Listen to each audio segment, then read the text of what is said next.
در هنگام فتح خیبر اندک پیشتر بتوزیم، برای اون که وقتی سخن گفتیم باید دلیل داشته باشیم، دلیل نداشته باشیم با صد دعواگر است.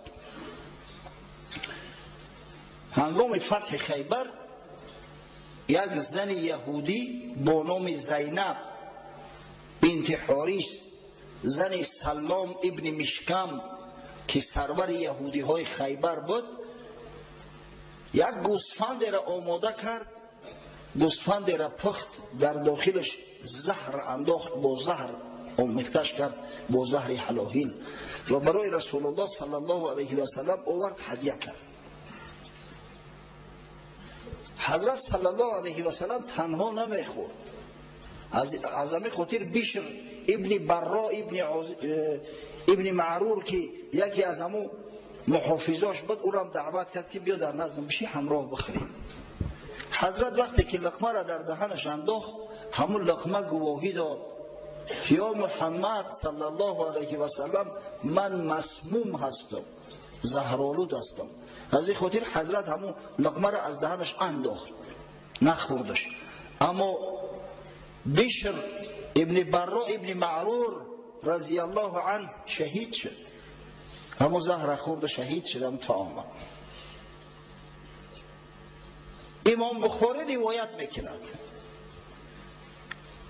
لما فتحت خیبر اهدیت للنبی صلی الله علیه و سلم شاتون فیها سم. در فتح خیبر، در سال فتح خیبر برای رسول الله صلی الله علیه و سلم میگه یک گوسفند آوردن که با زهر آمیخته و آلوده بود. فقال النبی صلی الله علیه و سلم اجمعوا الی من کان ها هنا من یهود. گفت همه یهودی ها را جمع کنید، کدامش زنده مانده است، در اسارت است، کی است، خو همش یک جمع کنید. فجمع له فقال اینی سائلکم عن شیء فهل انتم صادقی عنه. وقتی جمع آمدن حضرت گفت ای یهود، یک چیز از شما میخوام سوال کنم، راست میگین؟ من به گپ شما باور ندارم، آیا شما همین گپی من به راستی جواب میتین؟ گفتن نعم یا ابوالقاسم. بله گفتن ای ابوالقاسم، ما اسیر شدگیم، دیگه بتونیم که دروغ بگیم، دروغ گفتن نمیتونیم که قائل بشیم. گفت هل جعلتم فی هذه الشاة سما. در همین گوسفند گفت زهر انداخته بده، مقصد که همون زنک به فرمان شما همین کارا کرد، اون از پیش خود نمیکنه که. گفتن نعم بله. گفت فما حملکم علی ذلک، چی چیز شما را وادار کرد که همین خیانت کنید؟ آخه من بر جان شما ترحم کردم، امان دادم بر شما، چی چیز سببگار شد که شما همین عمل شما انجام دادید؟ من که در قصد جان شما نیستم، من شما را کشتنی نیستم، من شما را از ملک تو پیش کردنی نیستم. و ببینید شیطنت مردم، حیله‌گری مردم. در جواب چی گفتن؟ گفتن اردنا این کنت کاذبا نستریح و این کنت نبیا لم یضرک.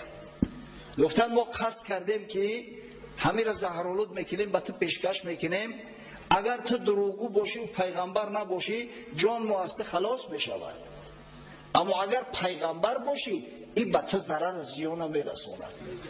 حیله را بینه سبحان الله، تا کدام درجه مکار و حیله‌گران جنایت کردیم، رخشون سفید کردستیم.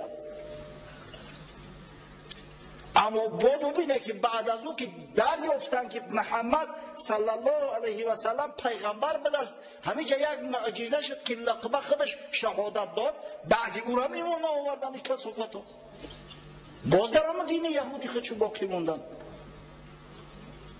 واقعا تاریخ شاهد حال است که کار و رفتار این مردم به همین زیل همین شکل بود، حیله های زیاده میکردن.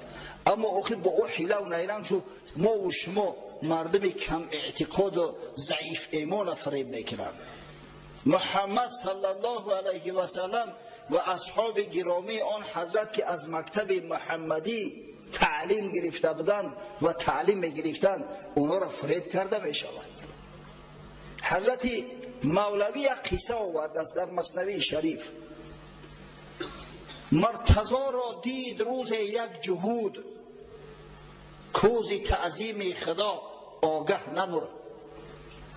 گفت خود را اندر افکن هین زبام، و اعتقاد کن به حفظ حق تمام. تا یقین گردد مرا ایقانی تو، اعتقادی خوب با برهانی تو. یک روز میگوید یک یهودی نزد حضرت علی اومد، گفت یا علی، واقعا تو بسیار آدم دانشمند و عاقل هستی، خداپرست هستی، من عبادتی تو را میبینم، توکلی تو را به خدا میبینم، دلم گم میزنه. گفت بیا بالای بام برو یک خطه سرکی پرتو، توکل به خدا کن، اگر اجلت رسیده باشه میبری اخی، خواه ای بالای بام باشه خود در درون خونه، لیکن اگر اجلت نرسیده باشد خدای تعالی تو را محافظتت میکنه. کو همه از خدا است، به مشیت خدای تعالی یا برگ از درخت نمیافته، و تو را که اجل نرسیده باشه به افتیدن از بالای بام چی نمیشه. شیطان ها ببینه تا یقین گردد مرا ایقانی تو، اعتقادی خوب با برهانی تو. شاید اگه به عقل ما میشید به پرید میزد سر گردنش میده میشید. پس امیرش گفت خاموش کن برو، تا نگردد جان تزین گفتن گرو. تا بدبخت پیر تکه گفت تیز گم شو که میزنم سرت از بدن می اندازم. بنده را کی زهره باشد کس فضول، امتحان حق کند ایگی چی گل. یه رود در گور گفت بنده چه حق داره که خدا را امتحان کنه؟ کسافت ملعون، عجلم که رسیده باشه اون میرم خود به این بلوی بومه پرتون، لیکن عجلم که نرسیده است خدای تعالی عقل مکار فرموده است، دیمونم میرم خود به این بلوی بومه پرتون. بنده را کی زهره باشد کس فضول، امتحان حق کند ایگی چی گل. شیخ را که پیشوا و رهبر است، گر مرید امتحان کرد او خر است. این همه شیخ استازه، پیش از او که استاز میگیری اول یک بسنجش، اما وقتی که استاز گرفتی بعدی او اگر امتحانش کردی تو انسان است، تو خری، تو احمقی. چنین وسواس آید زود زود، با خدا گرد در و اندر سجود. واقعا شک شبهه را شیطان همیشه در قلب مسلمانو پیدا کردن میگیرد. چرا ای شده، چرا او شد. اگر همه خیلی وسوسات که آمد به سوی خدا میگه مراجعت کن، رو به سوی خدا بیار، سجدگه را ترکن از اشک روان، که ای خدا تا وارهانم زینگمان. چنانس گریه که در وقت نماز که همون جای سجدگهت از اشکت از آب دیده تر شود، بگو پروردگارا این شیطنت ها را از قلبم دور کن. من کی هستم که تو را امتحان میکنم؟ من کی هستم که تو را راه نشان میتم که اگر خداوند کار این خیل میکردی خیل میشی، این خیل میکردی خیل میشی. آن که فرزندان خاصی آدمند، نفخه این نازنن نامیزنند. خب مسئله دیگر از قوم یهود که من میخواهم شما را آگاه بسازم این بود که واقعا این مردم از بس که در تاریخ رو پکی شدگیان، چندین بارا قتل عام شدن، ضربه و لطی زیاد خوردن، از همین خاطر دلشون بسیار سیاه و سنگین شده بود. سیاه دلی بسیار قصاصگیر هستند، اما احتیاط میکنند. مثلا دشنام حقارت و اشکار نمیگفتند، بعضی کلمه و الفاظ داشتن که دو سه نمو ترجمه میشد، هنگام سخن گفتن همون کلمه ها را استفاده میبردن. مثلا نزد حضرت صلی الله علیه و سلم وقتی که می آمدن میگفتن یا محمد راعینا، ای محمد صلی الله علیه و سلم مقصد ما را رعایت کن، توجه کن به سوی ما، گپی ما را گوش بانداز. و می خندیدن ملعونا. همه کلمه راعینا اصلا به دو معنی است. یکیش همون رعایت کن جانب ما را، مقصد که توجه به ما داشته باش، اما یک معنی دیگرش حماقت است، احمقی است. از کلمه رعونت نعوذ بالله زبانی آدم نمیگردد. احمقیم و نادانیم و ابلهیم و به این معناها ترجمه می شود. حتی علامه آلوسی در تفسیر روح المعانی معنیهاش آورده است. میگه این بدبخت یهود همین کلمه راعینا را بعضا به معنی گوش به انداز اما مشنو استفاده میکردن و دیگر به معنی همین رعونت، دشنام و حقارت.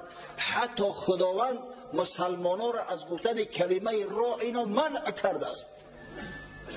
در قرآن عظیم شان خداوند متعال میگوید یا ایها الذین آمنوا لا تقولوا راعنا وقولوا انظرنا واسمعوا وللکافرین عذاب علیم. ای مسلمانان شما راعینا نگویید، شما گویید انظرنا، یا رسول الله به ما نظر کن، یعنی توجه به سوی ما کن. همین کلمه راعینا را استفاده نبرید، فرمان خدا را گوش ببرید. این کافرای یهود عذاب دردناک اینا را انتظار است. ببینید این شیطنت و حیلت تو کدام درجه است. اصلا همین ملتی که همیشه مشت میخوره و دیگران شطه میخورد، همین خیلی بعضی حیله های نامردی در دلش پیدا میشود. ایده همین جوانی که در زیر لط شطه کلان میشود یا یکون منیک میشود اخیر، یا یکون بلای دیگه در گرفتار میشود. اگر خدای نکرده صاحب قوه شود، این همین قدر ظالم کلان میشود که از خاص آن بدبخت قصاص میگیره. قصاصی دوره کودکی شد. ان همین قوم هم همین خیلی تربیه شده بودن متاسفانه. من یاد دارم یک جهود بدارم 82 محله 82 سر میتراشی. این هر کسی نخست دشنام حقارتش میکرد، یکون عملی ناجا میکرد و میگفت شد رو همون گفتگیم رو.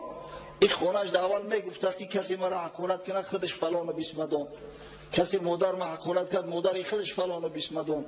خوب در خونش میگفت است. بعد اگر کسی قطعی گپش بلند میشید است و جرأت ده که گپ زنه مرد بریم شد رو همون گفتگیم، همون گپ من در خونه گفته بودم، همون واقعا عادتشو همی است و بسیار نامردی میکردن. مسلمانایی را که حقیقتا با اینا از در مصالحت و مسالمت وارد شده بودن، مسلمانایی که یهود از مشرکا از عربای مشرک خودشو بالا میموندن، زیرا این مردم اهل کتاب هستند. مسلمانایی که نکاح زن یهودی را با مسلمان روا میدانستند، در صورتی که با عرب مشرک درست نبود نکاح، با همونای نمیخیل حیله و نیرنگ میکردن. یا نزد حضرت صلی الله علیه و سلم می اومدن میگفتن السلام علیک یا محمد صلی الله علیه و سلم. سلام نیست سلام. بار حضرت صلی الله علیه و سلم گفت شما میدونید چی میگویند همین مردم؟ گفتن نه یا رسول الله خدا و پیغمبرش داناتر است. گفت اینا میگن السلام علیک، سام مرگ است، یعنی مرگ بر تو. گفتن یا رسول الله اجازه هست که ما قصاص بگیریم؟ گفت نه، بگذارید شیطان ها را. مکار شیطان در اما حیلگر در حیله خدا گرفتار می شود، در غضب خدا گرفتار می شود. اما وقتی یه نفر شما را سلام دادن، شما نگین و علیک السلام، بگین و علیک بر تو. همون سام که گفت سامش در خودش می روه روش در قلب. خدای تعالی در قرآن پیغمبرش تحذیر داد و اذا جاءوک حیوک بما لم یحییک الله. وقتی نزد تو می آیند با تو سلام میتن که خدا با تو خیل سلام نداده است، یعنی حیله و نیرنگ میکنن. در حدیث اومده است حضرت صلی الله علیه و سلم میفرماید لکل داء دوا الا صام، یعنی الموت. هر درد به خودش یک شفا و یک دوای دارد مگر صام، یعنی مگر مرگ که همه اجل شفا ندارد. ببینه رفتار و کردارشو چی نوع چی طریق بود. بسیار دل سیاه داشتن. حتی کار به حدی بود که بعضا بی‌ادبی های از خود اظهار میکردن که همون عربی مشرک به خود همون بی‌ادبی را روانه میدید. اهل کتاب باید یک ادب، یک اخلاق حسنه داشته باشند، اما نداشتن متاسفانه. همون قبیله بنی قینقاع من برای شما گفتم که یک بازاری داشتن، زرگرای معروف و مشهور از همین قبیله بنی قینقاع بودن. در بازار بنی قینقاع تیلاواری سودا میشد و بار یک زن عرب به خاطر خریدن تیلاواری، این زنها در همون قدیم هم عاشق تیلا بودن، حالی هم عاشق تیلا هم، به بازار آمد. زرگر از زن خواهش کرد، گفت که رو تنشان بده. دید دستاش بسیار زیبا، در روش نقاب کشیده شده بود. گفت یک رو تنشان تکو ببینم دستات قدر زیبا هستن، این چهره چقدر زیبا باشه. اما این زن گفت بدبخت چی میگوی؟ من زن شوهردار هستم. و وقتی که زن نشسته بود و همون تیلاها را میسنجید و میدید، یک بدگهر یهودی، همون زرگر، رومالش گرفت، نوکشه در زمین یک جا محکم کرد، گره کرد. وقتی بیچاره زن میخواست از جاش قایم شود، از بس که گره کرده و شده بود نوکش، روش برهنه شد، گردناش برهنه شد. و همه یهودی هایی که جمع آمده بودن برای تماشای این زیبا صنم، همه قهقه در آمدن، همه خندیدن، گردناش دیدن. زنم دیگه از قهر غضب صداش بلند کرد، داد وای برداشت. یک مسلمانی بناموس همونجا در همون بازار بود است. وقتی واقعه را دید، خنجر را کشید آمد، او بدبخت زرگر یهودی را قتل کرد.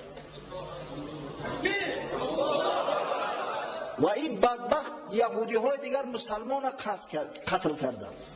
سبب رانده شدن بنی قینقاع، سبب خوار و ذلیل گشتن بنی قینقاع انم بی‌ادبی احمقا بود که نسبت عار و ناموس مسلمان ها، نسبت زنهای مسلمان ها حتی کار به درجه اومد که بی‌ادبی کردند. البته خدای تعالی به جزا نمیمونه این طایفه را. سبحان الله.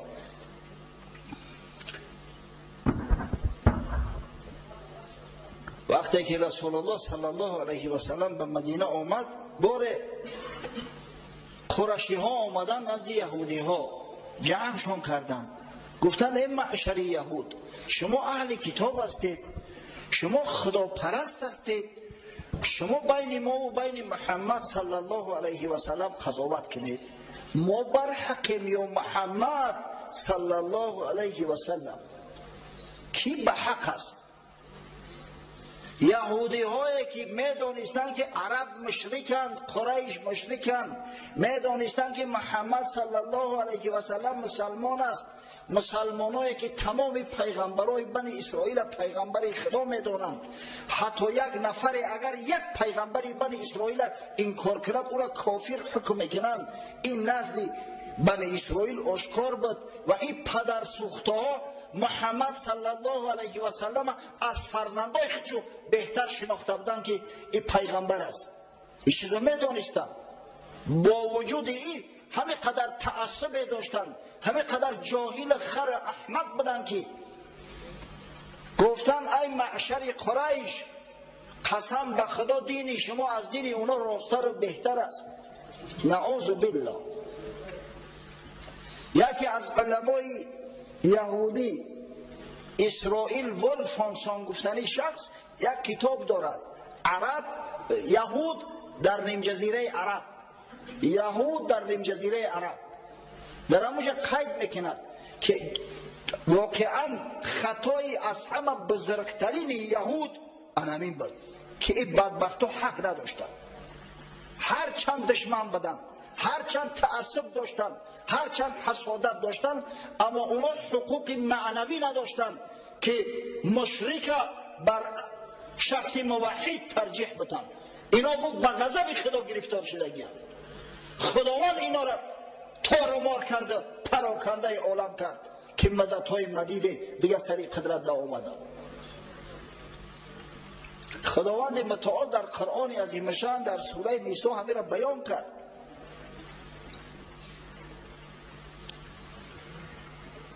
خدای بزرگ بیانش میکنه: الم تروا الی الذین اوتوا نصیبا من الکتاب یؤمنون بالجبت والطاغوت ويقولون للذين كفروا هؤلاء اهدی من الذين آمنوا سبیلا.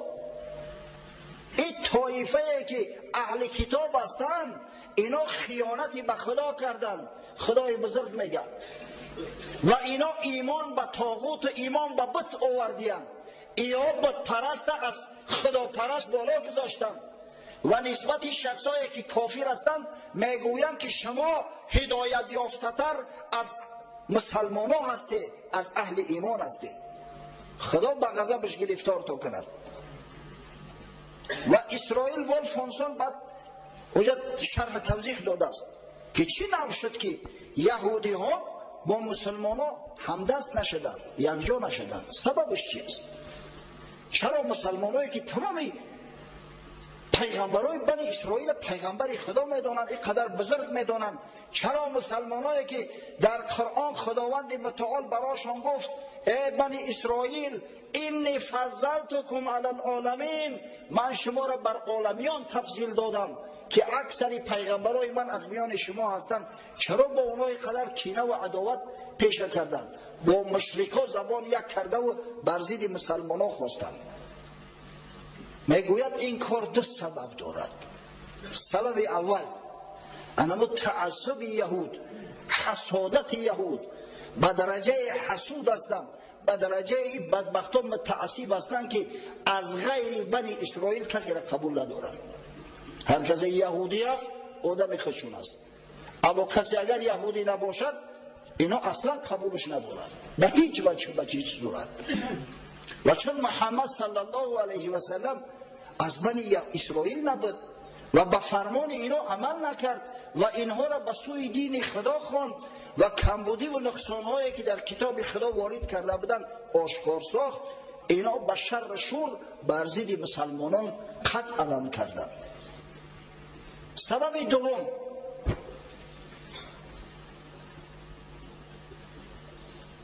همون بدگوهری که در طینت بنی اسرائیل است.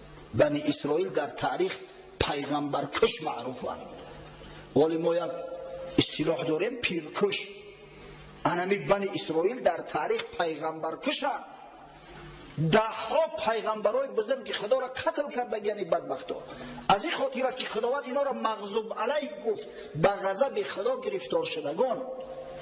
ان همون پیغمبرکشی و پیرکشیشون سرایت کرده بود در وجودشون، نه فقط به محمد صلی الله علیه و سلم. این قوم و تمامی پیغمبرای خدا قریب خیانت کردند. حضرت عیسی علیه السلام تا به هنوز نعوذ بالله حرامزاده میگن. یحیی علیه السلام سرش مثل سر گوسفند بریدند. زکریا علیه السلام در میان درخت رشک کردند. ده ها و صدها پیغمبرها از دست جور اینا گریزه شده بودند. موسی علیه السلام گفتیم که نجات شد تا به هنوز در شریعت موسی هستند، اما ما و شما از تاریخ میدونیم که چه خیانت‌های به حضرت موسی کردند. در وقت زنده بودن موسی علیه السلام گوساله پرست شدند. این قوم اینمی قوم است، خیانتکار، پیغمبرکش، و این داغ تا ابدالآباد در بالای نامش باقی خواهد بود. حضرت مولوی قصه موسی علیه السلام میکنند.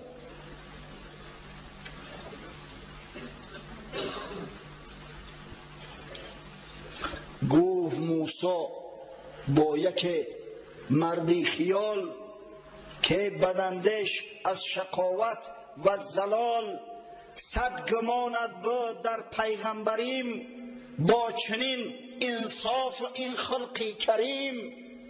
یک روز میگه حضرت موسی به غضب آمد، یک بدبخت یکی از همین سرورای بنی اسرائیل گیر کرد.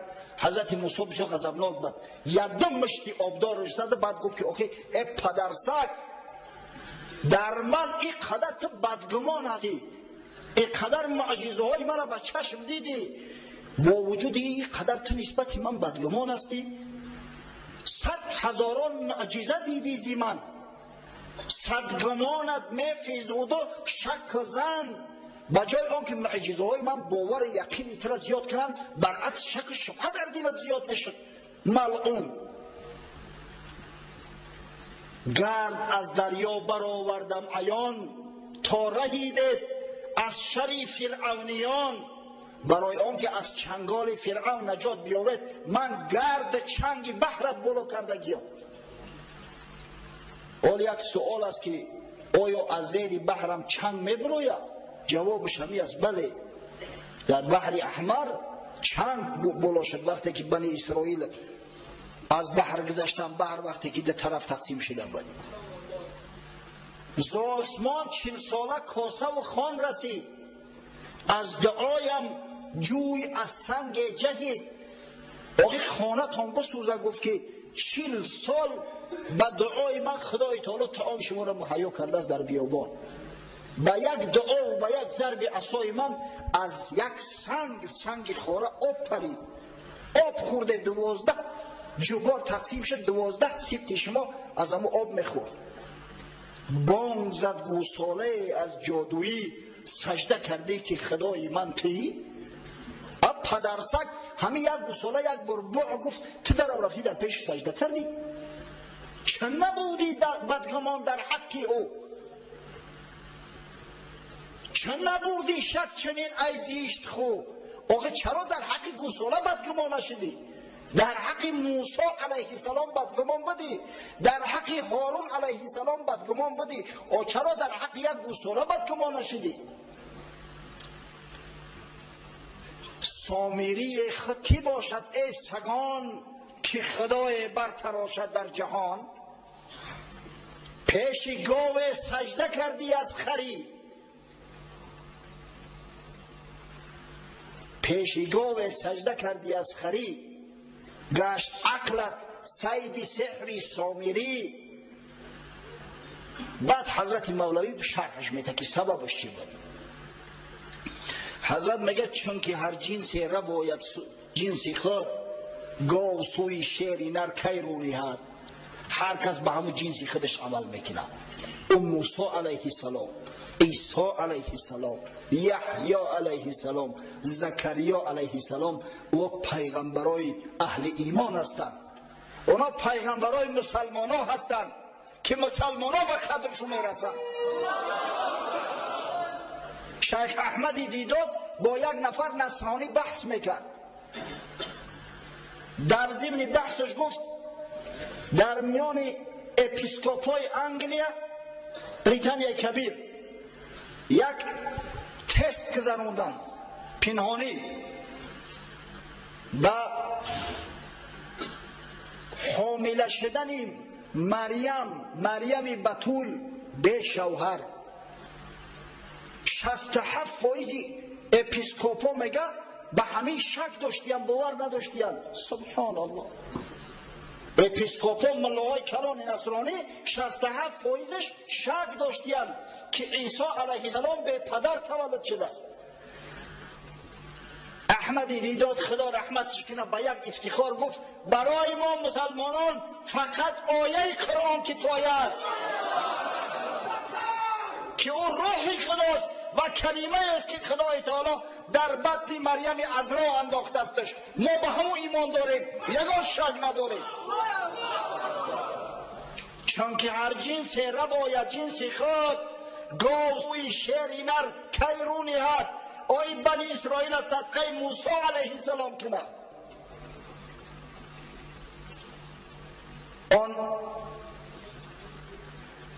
ابوبکر از محمد برد گفت هذا لیس وجه کاذب. حضرت ابوبکر که به قدر محمد صلی الله علیه و سلم می رسید، چهره شدید، گفت این چهره شخصی نیست که دروغ گوید. گفتن یا ابوبکر این دعوا میکند که من آسمان برآمدم، عرش رفتم. گفت این چهره مردی نیست که دروغ گوید، راست گفته است. صدق رسول الله صلی الله علیه و سلم. چه نبود بوجهل از اصحاب درد، دید 100 شقی قمر باور نکرد. اما ابوجهل که از اصحاب درد نیست، از جنس محمد ها نیست، از جنس مسلمان و اهل ایمان نیست، 100 شقی قمر را به چشم دید اما باور نکرد، قبول نکرد. آینه دل صاف باید تا در او، واشناسی گوهری زیشت از نکو. متاسفانه وقت مونم تمام شده، همینجا انشالله سخن مون قطع میکنیم به وعده اون که اگر انشالله تو هفته آینده اگر سالم باشیم، پابرجا باشیم، صحبت از همین موضعی که قطع کرده ایم با ادامه خواهیم داد. ربنا افتح بیننا و بین قومنا بالحق و انت خیر الفاتحین برحمتک یا ارحم الراحمین. عطا کند جمیع بلا و آفات از سر شدار نگه بدارد. در حق برادر و حاجی ولی جان و محمدی برادر، خداوند جمیع مراد و مقصوداشون حاصل گرداند و میل محبتشون به اسلام، به قرآن، به محمد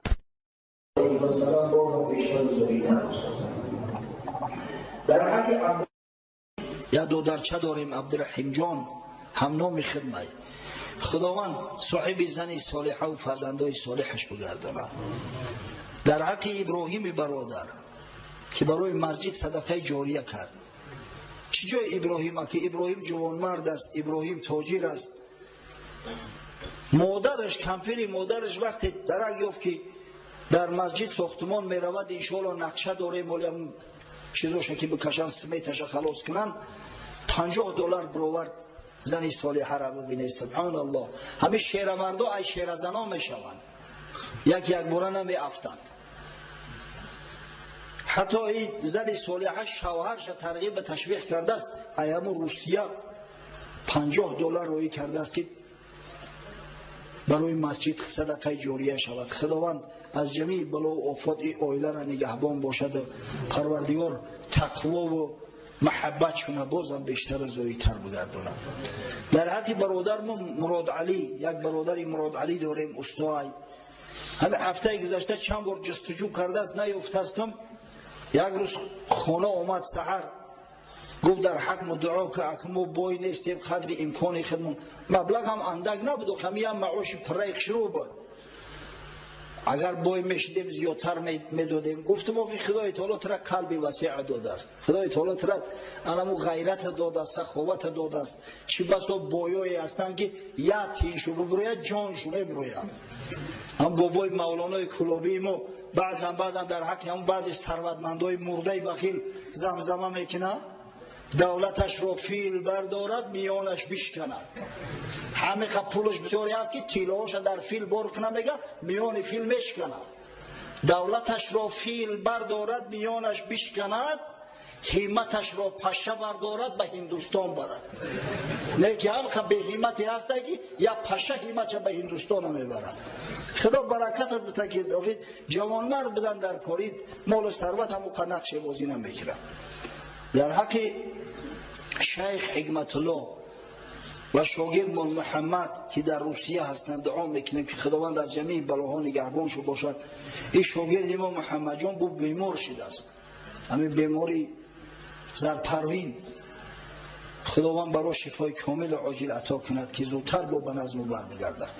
در حق فرهاد جان که امروز عزم سفر روسیه دارد، دعا میکنیم که خداوند سفرش به خطر بگرداند، سالم و غانم با بازگشتن به نزد فرزنداش، به نزد پدر و مادر براش نصیب و روزی گرداند. یک اعلان است برادران برای مردمی محله قزاقان یک دو، برای دیگرانی، برای محله پگه حشر بده است. ساعت 8 در پیش مکتب 88 جمع بشین، انشالله کاری خیره. هم محله اختونه تازه و آزاده میکنه، جبارای اختونه تازه و آزاده میکنه. من گفتم که حشر از اسلام است، اصلش از اسلام است، باید همیشه تازه و آزاده باشیم. خب یک برادر نوشته است که من پسرچدار شدم، نامش رو حضرت بلال ماندم، در خوابم حضرت بلال ماندم و او رو نام ماندم بلال الدین. دعای دست جمع میکنه تا که پسرم خدمت شایسته و مثل بلال حبشی در اسلام عزیز کنده خدمتگار اسلام باشد. خداوند این بلال ترا و تمام بلال های اسلامی را، تمام محمد ها، تمام عبدالکریم و عبدالله و عبدالرحمن ها، تمام فرزندای اسلامی را خادم شریعت غرای محمدی به کمال برساند. آمین. خب یک برادر اسلامی یک تبلای وقتهای نماز خیر کرده است، در حقش دعا میکنیم که خداوند این صدقه جاریه‌اش قبول کنه. برادرها واقعا خیر میکنن، بعضیش گفته نمیتونیم اما دلخوره نشوه. انشالله او صدقه جاریه‌ای که با اعلان نمیشه و اجر ثوابش از این اعلان نشدگی ها زیادتر و بالاتر است. خب یک برادر در ژاپن تحصیل علم داشته است، طلب دعا داشته است، فیضلی دعا میکنیم در حق ای و در حق تمام طالب علمای ما، خواه طلب علم دنیوی داشته باشند خواه دینی، که خداوند سالم با عقیده صحت سالم با علم دانش بازگشتن براشون نصیب روزی گرداند. ربنا افتح بیننا و بین قومنا بالحق و انت خیر الفاتحین برحمتک یا ارحم